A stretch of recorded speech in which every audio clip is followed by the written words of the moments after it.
Hello बच्चों, आज हम कर रहे हैं सेकंड चैप्टर की टेक्स्ट बुक एक्सरसाइज। जल्दी से शुरू करते हैं। आपको मैं पूरा डिटेल में इसके सारे आंसर्स बताऊंगी। हमारा फर्स्ट क्वेश्चन है, here are two types of seeds, what difference do you find among the root and leaf venation of their plants. कि जो मोनोकॉट सीड होते हैं उनकी रूट कैसे होती है, फाइब्रस, एंड उनकी लीफ वेनेशन कैसी होती है, पैरेलल। एंड जो डाइकॉट सीड्स होते हैं उसकी वेनेशन कैसे होती है, leaf venation reticulate, and root कैसे होती है, टैप रूट। यहाँ पे जो वीट है वो क्लियरली हमें दिख रहा है कि एक मोनोकॉट सीड है and kidney bean is a dicot seed. इस हिसाब से wheat is a monocot plant, so it has fibrous root and parallel venation in its leaf. Kidney beans are dicot plants, so they have a taproot system and reticulate venation. Let's move towards the second question of this chapter. Name of some animals are given below. Group them based on their habitat. Write the names of aquatic animals in the area marked A and terrestrial animal in the area marked B. Enter the names of animal living in both habitat part C. ठीक है, ये आपको कुछ animals के नाम दिए, horse, dolphin, frog, sheep, crocodile, squirrel, well, earthworm, pigeon and tortoise. तो आपको इनमें से बताना है कौन से एक्वेटिक एनिमल्स हैं, कौन से आपके टेरेस्ट्रियल हैं और कौन से एम्फीबियंस हैं। ठीक है, हम लोग मार्क करते हैं। ए में हमको लिखने हैं एक्वेटिक एनिमल्स। तो aquatic animal lives on water, that is dolphin and whale. Terrestrial animal lives on land, horse, sheep, squirrel, earthworm and pigeon. Both habitat amphibian और semi aquatic, frog, crocodile, tortoise. Now let's move to the next question. Question number 3. Manu's mother maintains a kitchen garden. One day she was digging out radish from the soil. She told Manu that radish is a kind of root. Examine a radish and write what type of root it is. What type of venation would you observe in the leaf of the radish plant? So we all know that radish is a tap root. Okay. So हमें पता है कि tap root जो होती है उसकी leaf venation कैसी होती है? Yes. Reticulate venation, because explanation क्या है, radish is a dicot plant, so it has a taproot system, one main thick root that grows deep and it leaves show reticulate venation veins forms a network. So next question is question number 4. Look at the image of a mountain goat and a goat found in the plains. Point out the similarities and difference between them. What are the reason of these differences? So this is clearly a habitat based question in which we can see the similarity that both are belong to the goat family and both have 4 legs, horn and a tail. Reason of difference क्या है, इनकी adaptation to their habitat. एक आपका mountains में रहती है, एक planes में रहती है। तो जो माउंटेन में रहती है वो माउंटेन के क्लाइमेट के हिसाब से उसने अपने आप को अडेप्ट कर लिया है। तो mountain goat live in cold and rocky mountain, so they have thick fur and hard hooves to survive the climate and terrains. Plain goat live in warmer flat area, so they do not need such features. The next question आता है, group the following animal into 2 groups based on any feature other than those discussed in the chapter. Cow, cockroach, pigeon, bat, tortoise, whale, fish, grasshopper, lizard. One है vertebrates, मतलब जिनकी backbone होती है। ऐसे animals कौन से हैं हमारे, cow, pigeon, bat, tortoise, well, fish, lizard. और ग्रुप भी हमने क्या लिखा है, इनवर्टिब्रेट, जो कि है cockroach and ग्रासऑफर्स।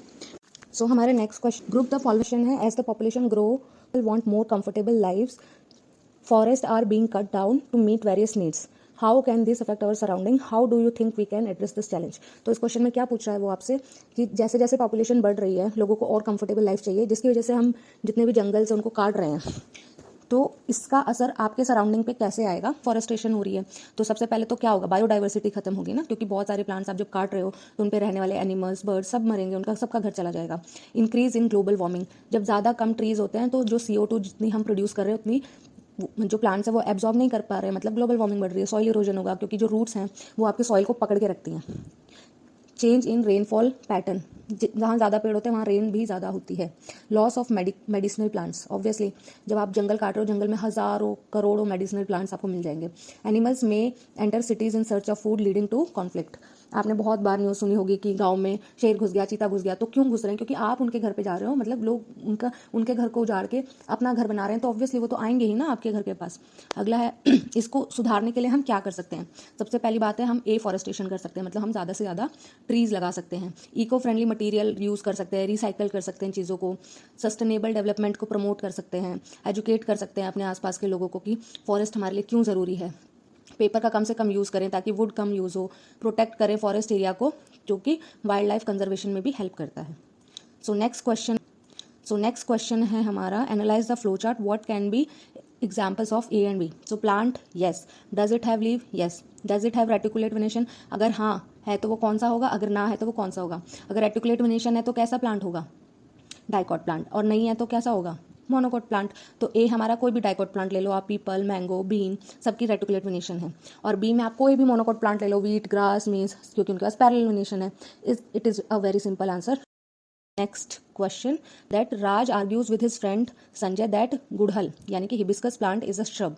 What question can Sanjay ask for clarification. तो राजू अपने दोस्त से लड़ रहा है कि गुड़हल तो एक श्रब होता है ना। तो बताओ जो संजय है वो कौन कौन से क्वेश्चंस पूछ सकता है अपनी उस चीज़ को और क्लेरिफाई करने के लिए।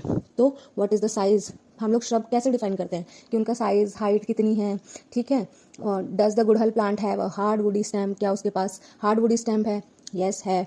Does the plant have multiple stem growing from the base, किसी एक बेस से जा रही हैं, yes. Shrub generally branch out near the base and have many. Does gudhal grow like that? Is the gudhal plant seasonal or does it live for many years? Obviously वो बहुत सालों के लिए रहती है, वो कोई सीजनल नहीं रहती। इसलिए गुड़हल प्लांट क्या है, बहुत सालों, आप एक बार लगाओ तो पूरे लगा ही रहता है ना, खराब तो नहीं होता। Where does the plant usually grow, कहाँ होता है, आप उसको गार्डन में उगाते हो, पॉट में उगाते हो या जंगलों में उगाते हो। तो ये सारे क्वेश्चंस आपको हेल्प कर सकते हैं, यानी कि संजय को हेल्प कर सकते हैं ये क्लैरिफाई करने के लिए कि गुड़हल एक श्रब है कि नहीं है। तो कंक्लूजन क्या ड्रॉ किया कि दिस प्लांट, ये क्या है, हमें पता है गुड़हल का प्लांट की हाइट 1 to 2 मीटर होती है, वुडी स्टैम्प होती है, ब्रांच उसके बेस से निकलते हैं, बहुत सालों तक रहता है। इसलिए संजय एग्री हुआ कि हाँ भाई गुड़हल प्लांट क्या है, एक श्रब है। Okay, let's move to the next question. Based on the information in the table find out examples of these plants for each group. सो हमारा पहला ग्रुप है ए डाइकॉट टैप रूट, उसके examples, B monocot fibrous root, उसके example. तो what other similarities do plant of group A have, तो इसके अलावा और क्या उसकी सिमिलैरिटीज आपको मिल सकती हैं। तो अगर डाइकॉट है, टैप रूट है, तो उसके अलग क्या है, उसकी वेनेशन कैसी होगी, रेटिकुलेट वेनेशन होगी। जो उसके फ्लावर पार्ट्स होते हैं अलग अलग होते हैं, मल्टीपल होते हैं, उसका सेपल अलग होगा, पेटल अलग होगा, ठीक है। स्टेमन होगा, आप आगे आने वाली क्लासेस में पढ़ेंगे इन सब के बारे में। सीड उसका कैसा होगा, डाइकॉट होगा, ठीक है। दो रूट सिस्टम कैसा होगा, टैप रूट सिस्टम होगा। एग्जाम्पल क्या क्या आ गए, peas, beans, mustard, mango, sunflower. अब ग्रुप बी में हम लीफ के बेसिस पे देखेंगे कि वो क्या है, पैरेलल वेनेशन होगा, फ्लोरल पार्ट सिर्फ 3 ही रहते हैं उसके। सीड्स कैसा होता है, एक ही कोटिलेडोन होता है उसमें। रूट सिस्टम कैसा है उसका, फाइब्रस रूट सिस्टम है। इसके एग्जाम्पल है राइस, ग्रास, मेज, बनाना। नेक्स्ट क्वेश्चन है हमारा, I think it's the last question, yes it is the last question. Observe the label part of the duck in the picture given below. What differences do you observe in the feet? Okay, ये दो आपको picture दिए गए हैं duck के, इनके feet में आप डिफरेंस बताओ। ये देखो, इसका वेब्ड फीट है, इसका नॉर्म वेब्ड नहीं है। इसके जो फीट्स हैं इनमें गैप दिख रहा होगा आपको।